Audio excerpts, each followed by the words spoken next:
Your grandparents survived the Great Inflation by buying houses they couldn't afford. Your parents rode the dot-com wave, cashing out before the crash. But your generation, you're standing at the edge of something unprecedented. While boomers hoard gold and millennials bet everything on Bitcoin, a $12 trillion asset class is hiding in plain sight. And here's what nobody's telling you. It survived Weimar Germany, it survived Zimbabwe, it survived Venezuela. Every single hyperinflation event in recorded history, this asset class emerged stronger. The barrier to entry? Almost nothing. No mortgage, no minimum investment, no permission from institutions that have already decided you'll own nothing and be happy. But here's the twist that changes everything.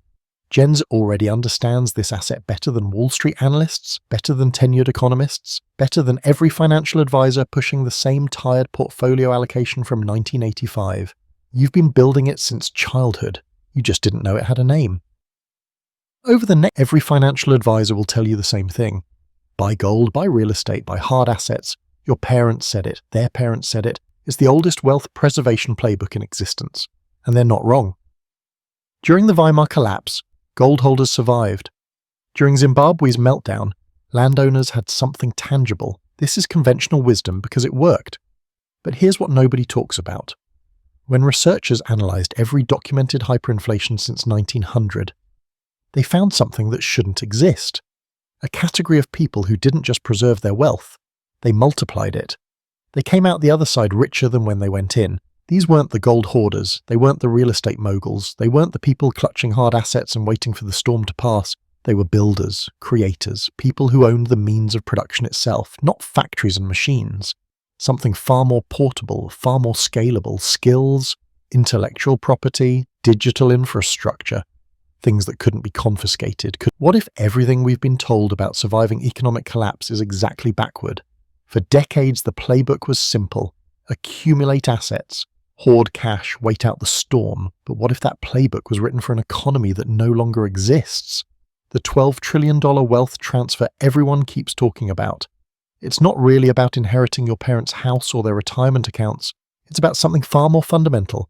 It's about who has the capability to create value when traditional systems fail. Think about it. When currencies collapse, when institutions crumble, when the old rules stop working, what actually matters? Not the number in your bank account, not the title on your business card. What matters is whether you can produce something people need right now with whatever tools you have available. This is the question we're going to answer. We'll examine the historical evidence, every hyperinflation event of the past century. We'll map the transformation already underway, and we'll project the 2029 to 2035 timeline. Here's the reality most financial advisors won't tell you. Global debt to GDP has crossed 130% in advanced economies. That's not a number pulled from thin air, that's the International Monetary Fund's own data.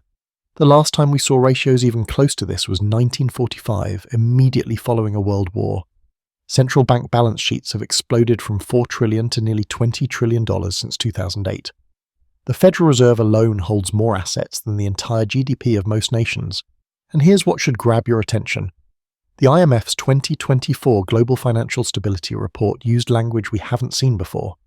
They warned of, quote, monetary system stress, unquote, and, quote, nonlinear risks to currency stability. These aren't conspiracy theorists. These are the architects of the current system telling you the foundation is cracking. Now let me be clear about why we're having this conversation. We're not here to panic, we're here to prepare. This is a briefing, not a broadcast. Because when the professors starved first, Germany 1922, a lifetime of savings couldn't buy a loaf of bread. Bank accounts evaporated overnight.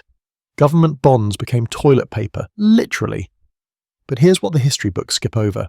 While academics and bureaucrats watched their paper wealth dissolve, a machinist named Heinrich Müller in the Ruhr Valley was thriving. Factory owners paid him in Swiss francs, sometimes in coal, once in a side of beef. His skill, repairing industrial equipment no one else could fix, became harder currency than the mark ever was. Across Munich, a seamstress named Elsa kept 3 families fed through alterations alone. Her payment? Eggs, flour, cooking oil. She never touched a single banknote. The pattern was unmistakable. Doctors maintained their status. Electricians actually gained purchasing power. Anyone who could build something, fix something, create something tangible, they didn't just survive the hyperinflation. The Weimar survivors who thrived understood something their gold-hoarding neighbors missed completely. When the mark collapsed, Germany didn't stop functioning. It transformed. Factories still needed engineers, families still needed doctors, farms still needed mechanics. The economy didn't disappear, it evolved into a pure skills marketplace where capability became the only trusted currency. Here's the mathematical reality that changes everything. A family with 10 gold coins faces a brutal equation. Buy food, 9 coins remain. Pay rent, 6 coins left.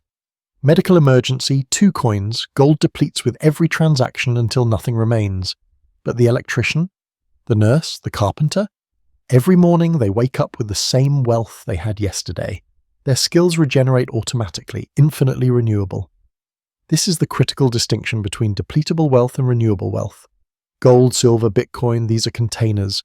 They hold value but cannot create it. The textbooks got Zimbabwe wrong. We're told the farmers with land survived hyperinflation. Property owners, asset holders, the smart money. But here's what the data actually reveals. By 2008, thousands of Zimbabwean landowners watched their farms collapse. Not from seizure, from ignorance. They had acres of fertile soil and absolutely no idea how to maximize its potential. Meanwhile, agricultural experts with nothing but knowledge in their heads became the most valuable people in the country. They moved from farm to farm, consulting, teaching, surviving. The farmers who thrived weren't the ones with the biggest plots. They were the ones who understood nitrogen cycles, pest resistance, and drought-tolerant varieties. They could adapt when supply chains shattered. They could pivot when seeds became unavailable. Land sat there, visible, confiscatable, taxable, but the knowledge inside someone's mind? No government can seize that. No inflation can devalue it. No border can stop it from crossing. This is the insight. Venezuela 2018, the bolivar is dying, losing half its value every 26 days, and something unprecedented is happening. A 22-year-old graphic designer in Caracas logs onto Upwork. She completes a logo for a client in Miami. Payment arrives, $200. In her local currency, she just earned more than her father will make in 8 years at his government job. This is the first hyperinflation in human history, where the young aren't just surviving, they're thriving. While their parents watched lifetime savings dissolve into worthless paper, young Venezuelans with one critical asset, digital skills that crossed borders, tapped into the global economy. Coders, designers, writers, virtual assistants, they earned in dollars while spending in bolivars. The minimum wage collapsed to $2 per month, but teenagers fluent in Photoshop were pulling $2,000. The wealth transfer didn't just accelerate, it inverted. Here's the pattern no economist wants to admit. Weimar Germany. The survivors weren't the wealthy, they were the skilled. Mechanics, doctors, tradespeople. Their hands held value that paper never could. Zimbabwe. Same story, different continent. Agricultural knowledge became the ultimate currency. Farmers who understood the land fed their families while millionaires starved. Venezuela. The pattern evolves. Digital skills crossed borders that physical assets couldn't. Programmers, designers, remote workers. They escaped an economy that trapped everyone else. 3 hyperinflations, 3 continents, 3 generations, 1 identical outcome.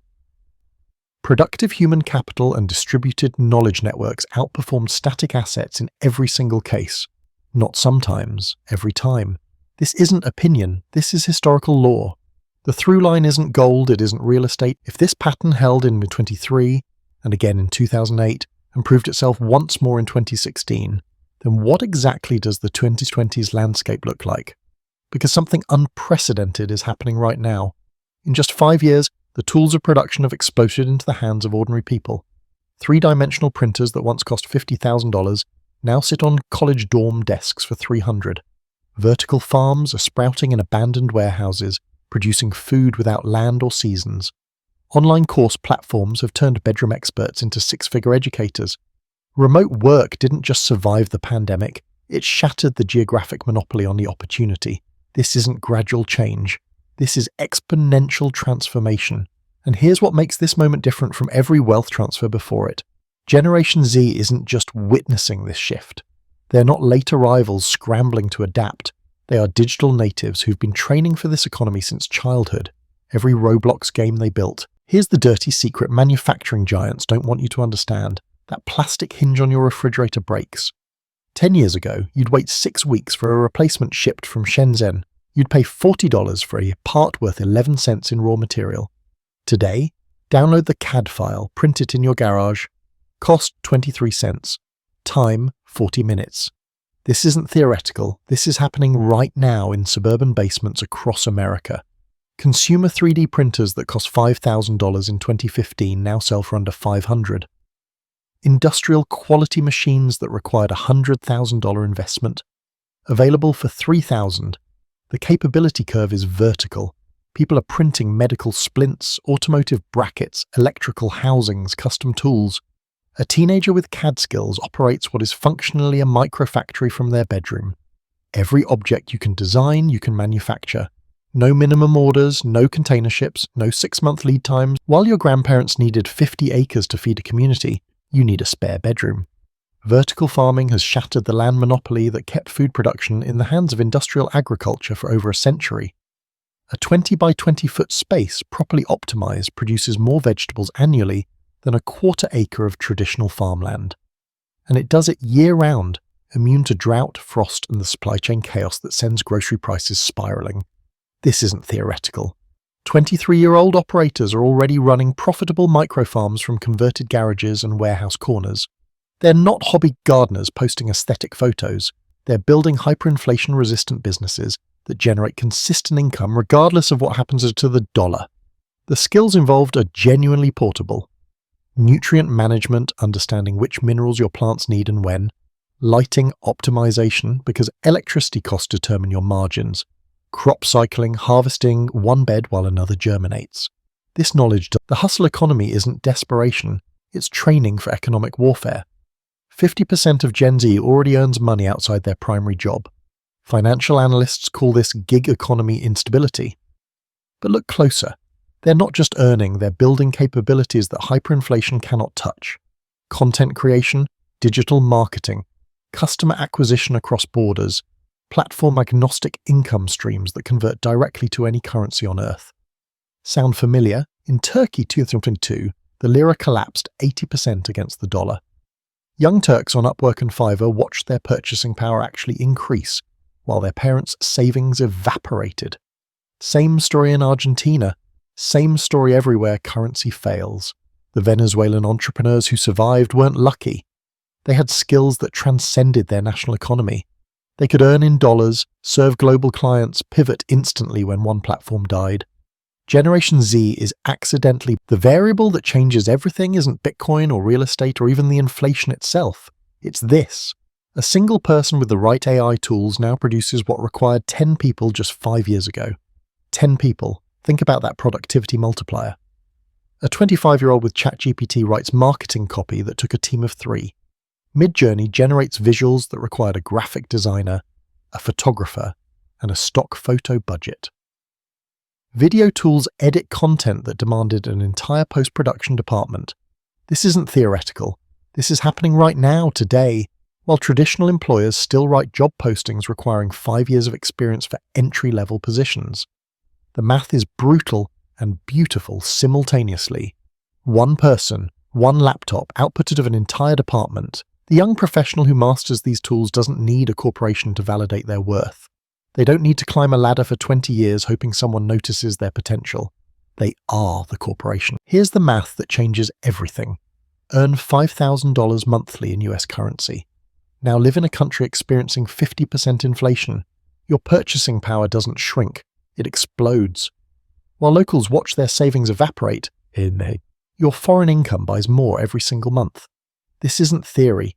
35 million Americans worked remotely from foreign countries in 2023. They discovered the cheat code, geographic arbitrage. Previous generations were anchored. Your job meant your city meant your cost of living meant your lifestyle ceiling. That anchor is gone. Gen Z understands this instinctively. They're not asking for corner offices, they're negotiating location flexibility. A 25-year-old developer in Lisbon earns San Francisco wages while paying Lisbon rent. When inflation hits, they simply move again. This is anti-fragility in its purest form. Mobility plus capability equals immune. Everything we've discussed, the 3D printing, the vertical farms, the free education, the remote work infrastructure, the AI tools, the creator economy skills, they're not separate trends.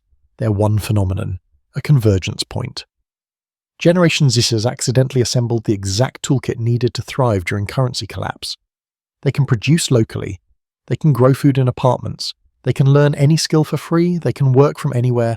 They can leverage AI to multiply their output. They can monetize directly to audiences. But here's what makes this a wealth transfer and not just survival. They don't know they're equipped. They think they're struggling. They think the economy failed them. They think they're behind. Meanwhile, older generations hold $12 trillion in assets priced in currencies that are actively devaluing. Assets that require institutional frameworks to maintain value. Assets that depend on systems Gen Z is already learning to bypass. This isn't inheritance. This is capability asymmetry. One generation holds paper wealth, the mathematics become undeniable by 2029. If current debt trajectories hold and they show no signs of reversing, sovereign bond markets face a credibility event unlike anything since Bretton Woods collapsed. The trigger isn't dramatic. It's quiet. A failed treasury auction, a pension fund unable to meet obligations, a major currency breaking its peg. What follows is the great decoupling. Traditional institutions don't vanish overnight. They become optional. Parallel systems that Gen Z has been building, the reputation networks, the skill-based exchanges, the micro-production capabilities, these shift from alternative to primary. By 2031, the transition accelerates. Value flows through proof of competence rather than inherited credentials. Your ability to solve problems matters more than your degree. Your track record speaks louder than your resume. By 2035, two economies operate simultaneously. One runs on leg. By 2032, wealth won't be measured in account balances. It'll be measured in capability density. The new wealthy share a specific profile. They're not gold hoarders hiding in bunkers. They're 25-year-olds who can do things that matter. Food production. 6 months of aquaponics training means you can grow protein and vegetables year-round, independent of supply chains. Manufacturing capability. 3D design and 3D printing lets you produce replacement parts, tools, medical supplies when imports collapse. Energy independence. Solar installation certification takes 4 months. Suddenly you're the person keeping lights on when grids fail. Essential services create untouchable value. Basic medical training. Coding skills that work offline. Mechanical repair knowledge. And here's the multiplier. Operating across multiple exchange systems simultaneously. Dollars, crypto, local currencies, direct barter.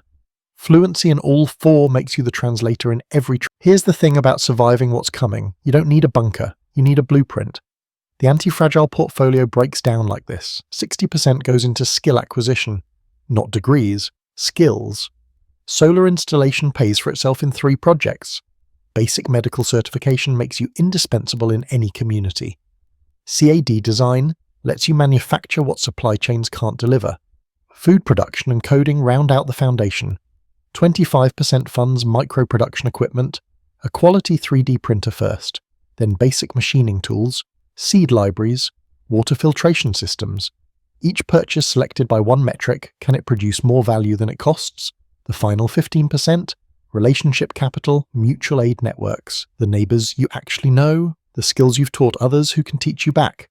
Phase 1 runs from now through 2026, acquire the skills. Phase 2, 2026 to 2029, deploy the equipment.